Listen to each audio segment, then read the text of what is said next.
नमस्कार मित्रमैत्रिणींनो, आपल्या आजच्या सुंदर कथेचं नाव आहे माहेर सासर. वहिनी अगदी पारंपरिक पद्धतीने आली आणि बोहल्यावर चढली.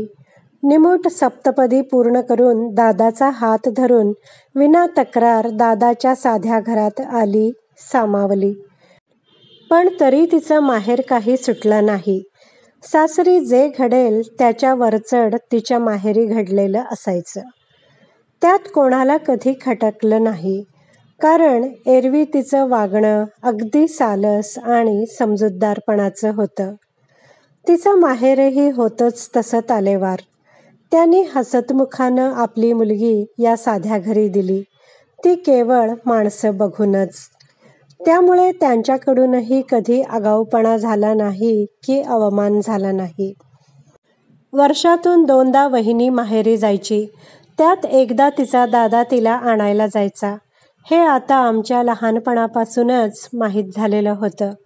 वहिनी माहेराहून आली की पुढचे काही दिवस तिच्या बोलण्यातून सतत माहेरचं वारेजंग दाखले ऐकावे लागायचे. अर्थात ते ऐकण्यासारखेच असायचे. त्यांचा भला मोठा वाडा, त्यांची लांबलचक पसरलेली बाग, फुलांचा ढीग, बागेशी येणारे मोर, वाट चुकून आलेली हरणं, सगळं काही स्वप्नवत वाटावं असं.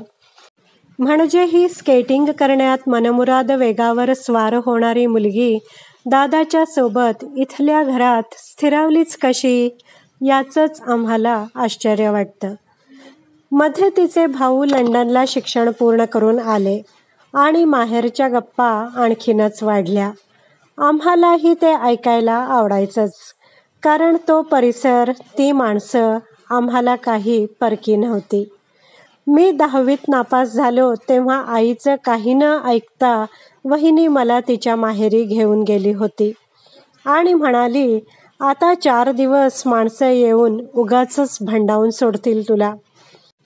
चित्रपटात कसं पाहुणे आले की घरची बाई नोकराला सांगते, इन्हें मेरा कमरा दिखाओ, किंवा जवळचा कोणी असेल तर आओ मैं तुम्हें अपना कमरा दिखाती हूँ असं म्हणून दृश्यातून एक्झिट घेते, तशीच 50शी उलटली तरी मला अजूनही या वाक्याचं अप्रूप वाटतं. वहिनीचं माहेरही तसंच चौसोपी होतं. त्यात वहिनी माहेरची मोठी लेक, त्यामुळे तिनेच त्या घराला एक शिस्त लावली होती. मी वहिनीचा पाहुणा म्हणून माझीही त्या घरात खूपच बडदास्त ठेवली गेली. मलाही माझी वेगळी खोली मिळाली होती. माझं 10वी नापास होणेही एका अर्थी सेलिब्रेट केलं जात होतं. म्हणजे एकूण काय, अशी आमची मेघना वहिनी आणि तिचं माहेर हे आमच्यासाठी एक अप्रूपच होतं. मधल्या वर्षात दादाने पण खूप प्रगती केली. वहिनीच्या माहेराशी तुलनाच होऊ शकत नाही. पण तरीही आमच्या परीने त्याने आसमान को हात छू लिए थे. पण एक जाणवायला लागलं होतं, वहिनीचं हल्ली माहेरविषयी बोलणं कमी झालं होतं. कधी बोललीच त्यात पहिल्यासारखा आग्रह राहिला नव्हता. मध्ये तिच्या माहेरचा जुना वाडा पाडून त्याहून आलिशान असा बंगला बांधला गेला. दोन्ही भावांची ऑफिसेस बंगल्याच्या आवारातच समाविष्ट केली गेली होती. वास्तुशांतीला मावशीसकट सगळेजण गेले होते. मलाही बोलवलं होतं पण जायला जमलं नव्हतं मला. पण तिथूनच वहिनी एकदमच गप्प झाली. शेवटी न राहवून मी विचारलंच वहिनीला. म्हटलं, हल्ली तू माहेरच्या घराबद्दल भरभरून बोलत नाहीस ते? ती खिन्नपणे म्हणाली, काय बोलू? काय झालं? मी विचारलं. ती म्हणाली, तसं पाहिलं तर काहीच नाही झालं. सगळं रीतीला धरूनच झालं. पण ती रीतच मान्य करायला मला खूप त्रास होतोय. क्षणभर गप्प राहून ती म्हणाली, आम्ही मुली सासरी येऊन माहेर मनात जपत असतो. आपण आता त्या घराला परके झालो हे आमच्या लक्षातच येत नाही आणि माहेरचे लेक परकी झाली असं गृहीतच धरून चालतात. खूपच यातनामय आहे हे. वहिनी, नीट सांग, काय झालं? मी काकुळतीला येत म्हणालो. तशी ती म्हणाली, काही नाही रे. आधी वाडा होता, त्यात माझी स्वतःची खोली होती. मला माझ्या खोलीचं खूपच कौतुक होतं.